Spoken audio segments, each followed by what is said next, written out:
Could be a tornado on the ground right there. Right there, see? Yeah. Over there? Yeah. That's the worst thing I've ever seen in 24 years of doing this job. We can't get through town. We're not letting anything go through.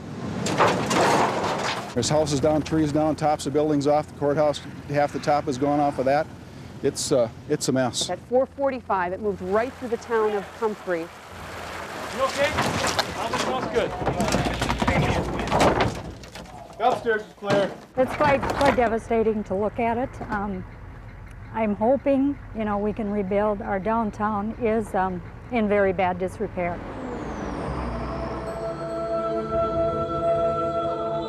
Oh my God.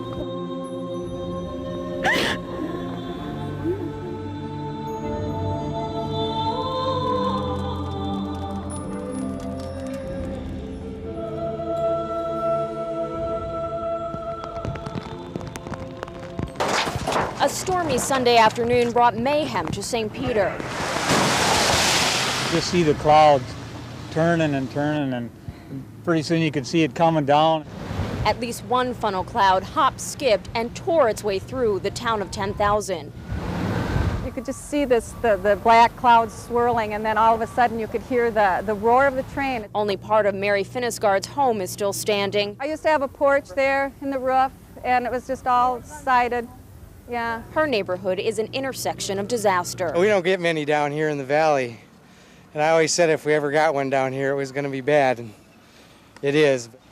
Anybody here? Police go door to door looking for survivors. What about this house? No, they don't know yet. They don't know yet? Yeah, it's his car. That must have came up. You think he's in there? You okay?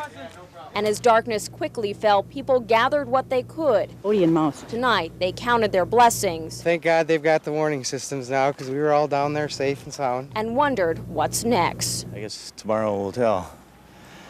It's tough. We've been here 20 years. All you can do is go in there and get some medical supplies, Okay, clothing, we'll get to you. and if the house is safe.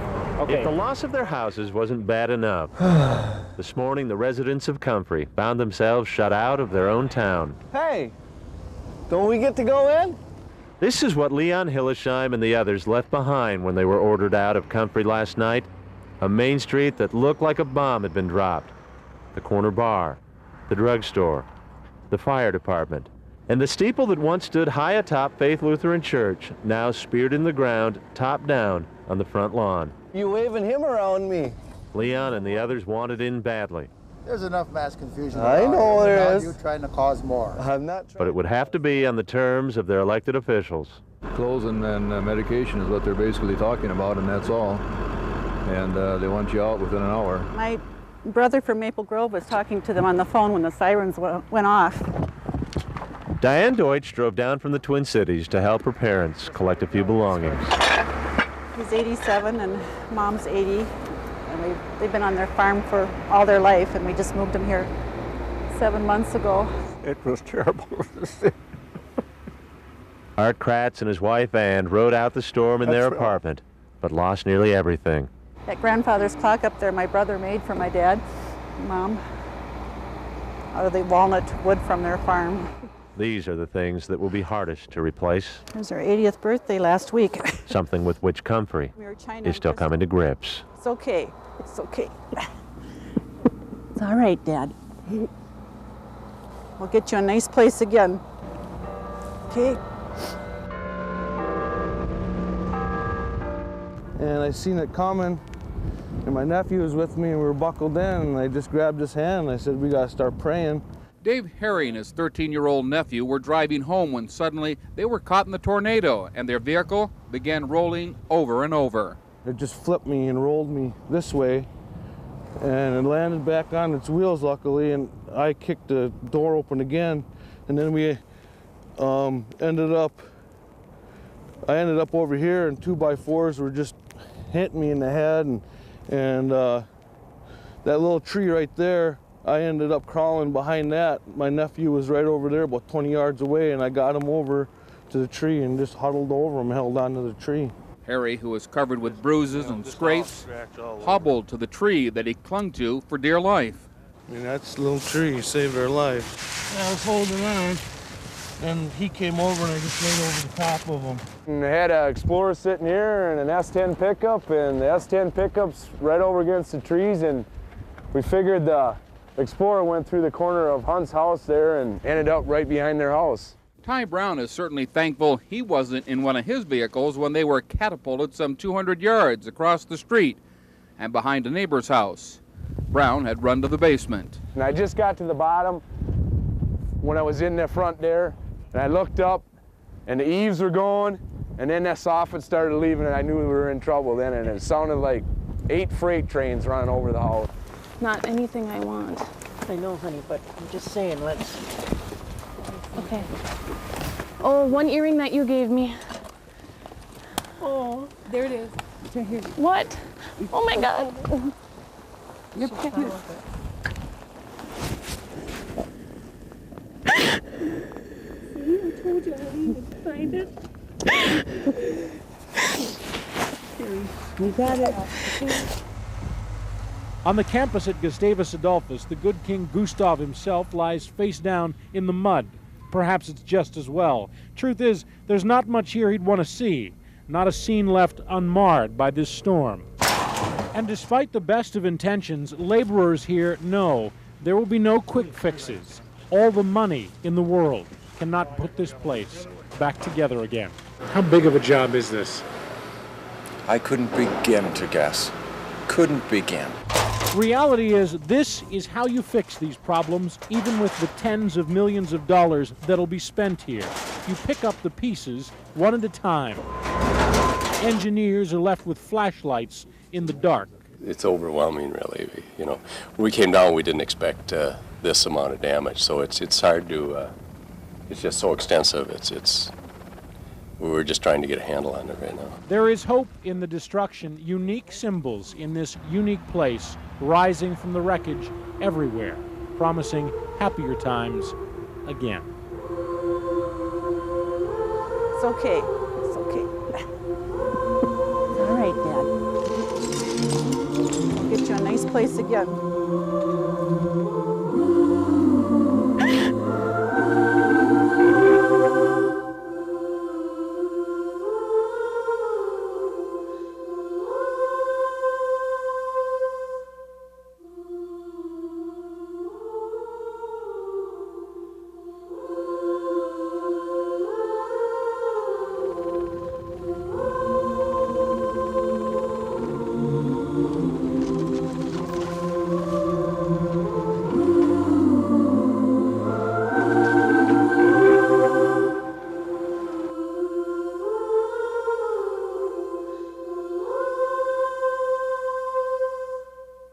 Hello, I'm Paul Majors. And I'm Belinda Jensen. Sunday is supposed to be a day of rest, but it was a restless sky that fell on southern Minnesota in March of 1998.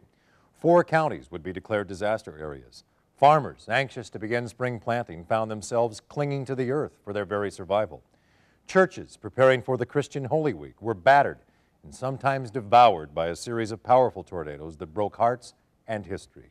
The villain in this story is a supercell thunderstorm, a natural powerhouse that dropped at least 7 tornadoes, some of them a mile or more wide, onto defenseless towns like Jeffers, Comfrey, St. Peter, and Lee Center. 2 Minnesotans, 1 child, 1 older man were killed by the twisters, but certainly the loss of life could have been much worse. This is the story of a storm that destroyed hundreds of homes, farms, and apartments. It devastated the campus of Gustavus Adolphus College. Physical damage is in the hundreds of millions of dollars. But in the end, it's the spirit of the people of southern Minnesota that rose above the Black Sunday wall cloud. It's the thousands of volunteers who swarmed into the disaster areas to patch the wounds and begin the healing. These are their stories of heartbreak and, finally, hope. I used to deliver papers up and down this street. It was so beautiful. They're all big trees. That's the biggest thing. The trees are all gone. And so is much of North 3rd Street. Who's the next house? The place brothers Adam and Luke Ellefson grew up. Yeah, Franny Anderson's the next house. They did all right. Down the corner is the Faust, and they're going to lose their house. As for the Ellefsons, our garage is the worst by far. Their newest addition was swept away. It got blown across the street. And now it's on the move again. I seen our shop vac that I gave my dad for Christmas. I think he used it once. A mound of debris that continues to grow. 17-year-old Luke adds his share and relies on an old friend for help. When I was little, I hauled my drums all the way over to my friend's house, like 3 blocks away in that wagon. Now I'm hauling dirt and rubble from 5 blocks down, probably the same house I brought my drums to. It's a trying time for Adam and Luke, but in their mother's eyes, this tornado has turned her boys into men. I think they've grown up a lot. There's the frame up there, the roof frame. 2 men trying to feel at home again. Doesn't look like home. Feels like home, but doesn't look like it. Supercell thunderstorm. These thunderstorms can stay on the ground for 50, 60, 70 miles, and they can really cause a problem. They really build upon themselves. Supercell thunderstorms are really the king of thunderstorms. They are the most organized of any storm. They last for hours. They can cover up to 300 miles before they start to die out. The updrafts can be anywhere between 60 to 100 miles per hour, so that really explains a lot of the hail that we had reported. Let's take a look at the storm path. It started at about 4:35 in the southwest corner of the state in Adrian. As it moves to the north, it moved through Comfrey at around 4:45, and then an F3 now with winds up to 206 miles per hour from the superstorm moved through St. Peter, then an F2 through La Center, and then finally in Lonsdale. They're not sure exactly what the wind speeds there were, but possibly an F1 or F2. 2 hectic days after a tornado took aim at his house, Leroy Sticka is still adding up his losses. I don't know what hit this here, but it stuck a 1x6 right through the tire. But inside the family's gutted garage is one that goes in the found column. Hey, buddy, should we go get some birds? Huh? Should we get some birds? Lightfoot the Labrador was chained to his doghouse Sunday night when his owners had to scramble for cover. When the storm finally disappeared, so had Lightfoot. To be honest, I started to cry. His house was gone, he was gone, and we were calling for him and looking for him, and this was at 11 o'clock at night, and here he came out of the dark, and he was just a wobbling. Leroy tracked down the doghouse yesterday, 300 yards from where it was originally anchored. His owners figure the twister sucked up Lightfoot and his house, spun them around, and then spit them back out. I brought his house home yesterday. He sniffed it and he backed away from it the first couple times, but then he slowly went into it. The guy fully feared, well, he don't want to go for another ride. The football press box at Gustavus Adolphus College was brand new last year. They'll need another one before next season begins. The tennis courts are in even worse shape. Twisters uprooted and snapped thousands of trees on campus. Strong winds shattered 75% of the windows.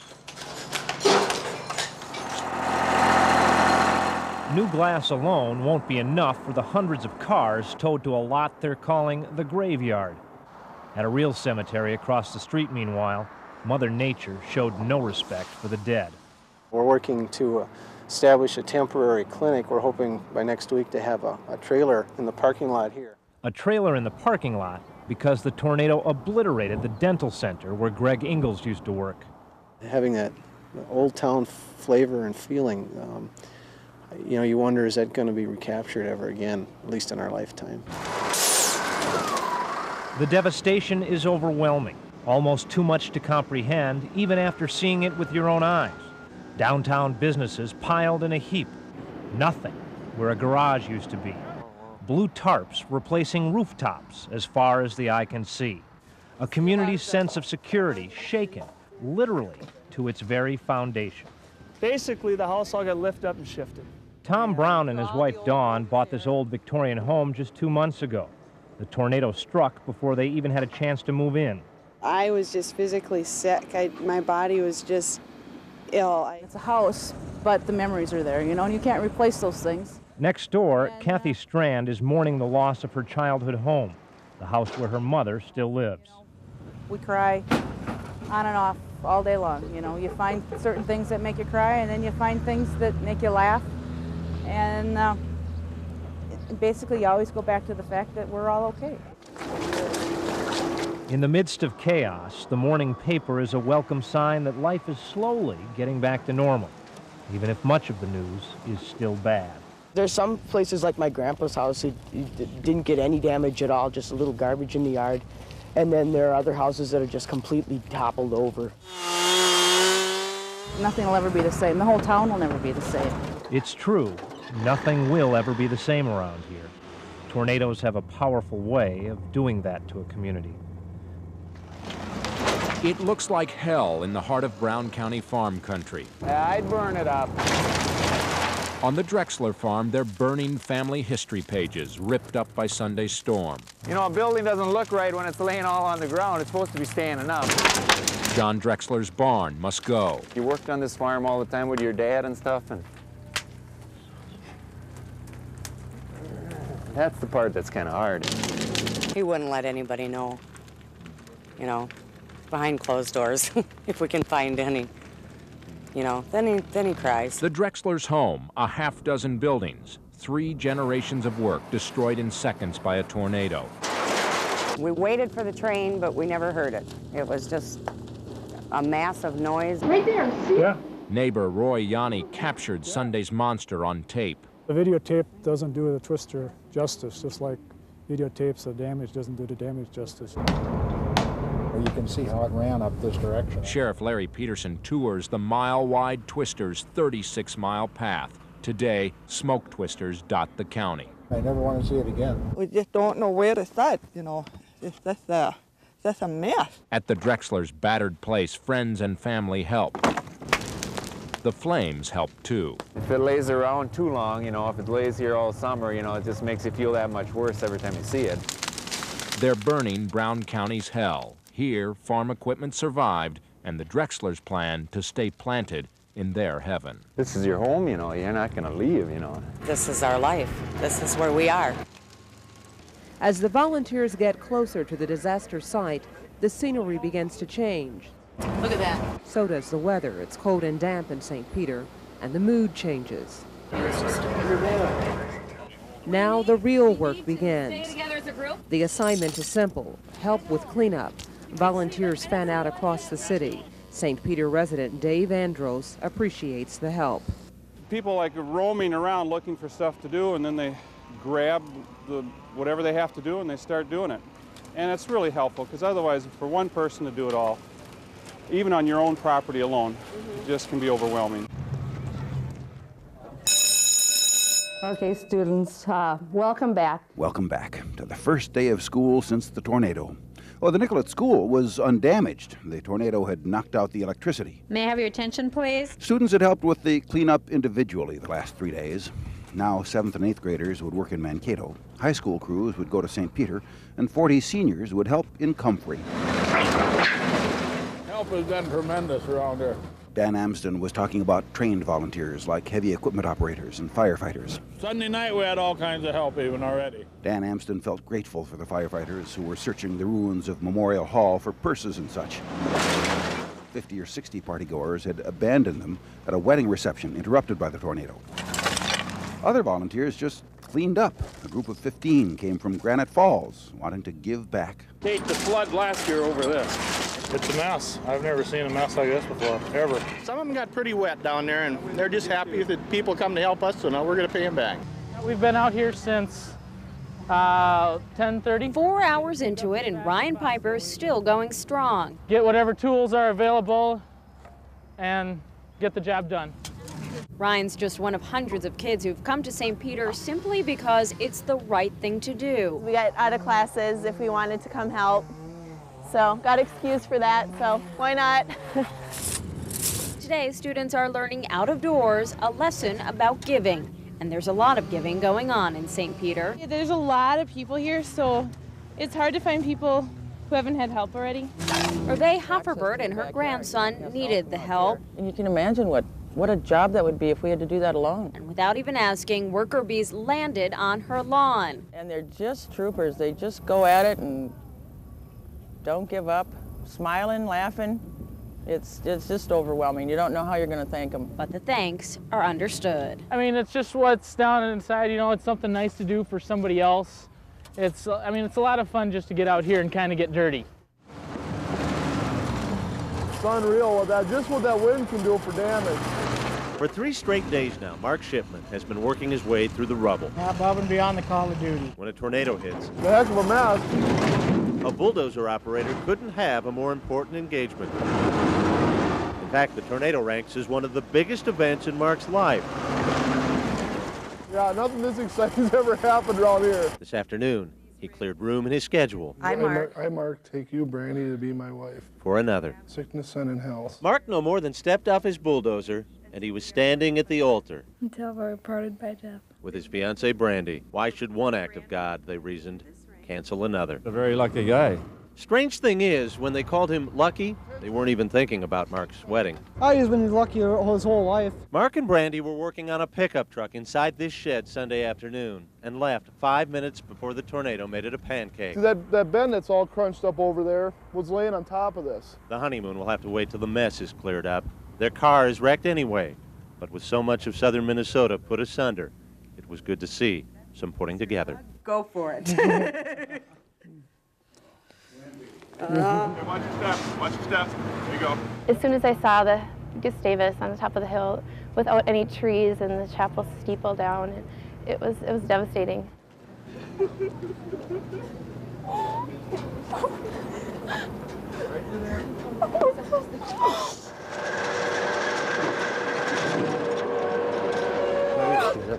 Oh, it's okay. It can be fixed. When you've only heard about how Mother Nature has slapped the campus you love, It's just so frustrating all week, just hearing bits and pieces. the first glimpse of Gustavus can shatter your hope. No trees. I mean, they kept on telling us there's no trees, but we didn't know what that meant. You know, we didn't know what that looked like. You can't imagine it. And now we've seen it, you don't want to believe it. For 21 Golden Gusties, it is particularly ironic. We were building houses for Habitat for Humanity. We have, Gustavus does this every spring break.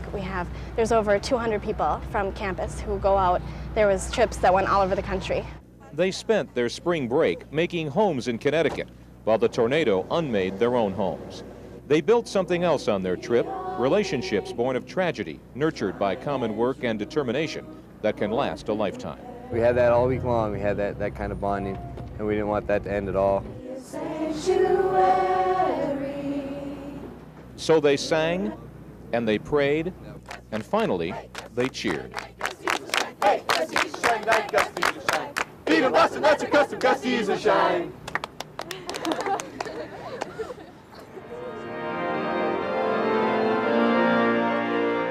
How are you and where were you when this happened? At the restaurant. The kids You were were at home, but Oh, thanks be to God, you're all okay. Sister Surgot Thomason's mission has not changed, just the location. But now where are you staying?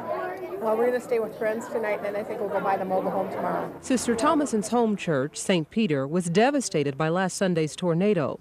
Now she and the rest of the congregation are worshiping at First Lutheran. Innocence was beaten up on last Sunday. St. Peter Catholic Church was left with 2 huge gaping holes, and the lawn is littered with bricks and broken glass. Father Bean says a parishioner found a page from the Bible buried in the debris. The troubles of my heart have enlarged. Bring me out of my distresses. Definitely for us.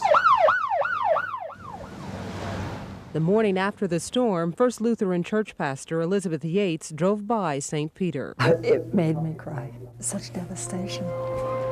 But out of it comes resurrection, because we've got this wonderful spirit of people expressing love and fellowship. First Lutheran and St. Peter congregations are sharing the same worship hall and the same emotions that come after living through Sunday's storm.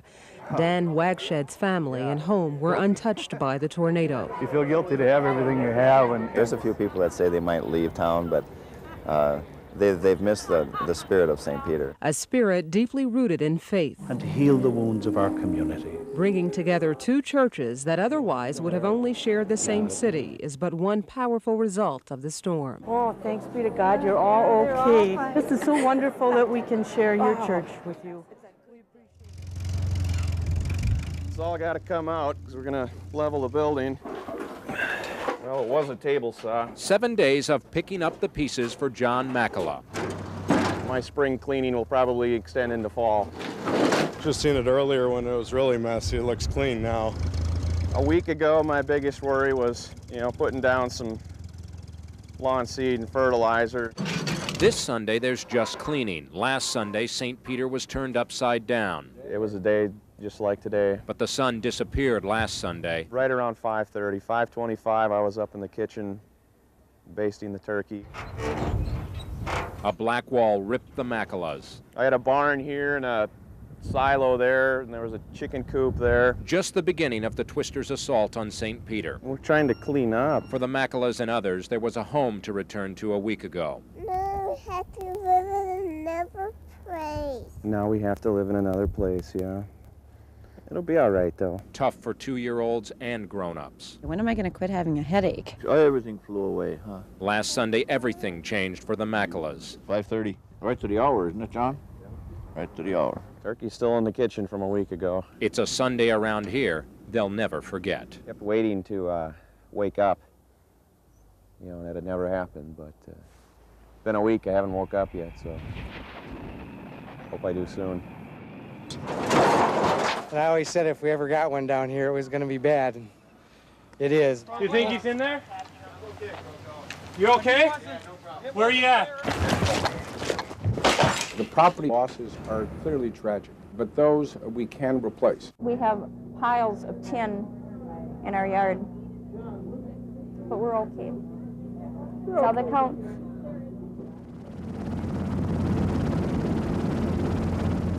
We're not quite sure where to start. We've got some friends coming over, and so we'll just dig through the rubbish, I guess, and see what we can find. We just moved in last part of February, just unpacking the last of the boxes last night before it hit. Now we can repack what we can salvage up. Look down there and see the people. Everybody's working and everybody's helping out. I'm no meteorologist, but I'm going to have to say she was an F4. She got what she wanted. She was after somebody.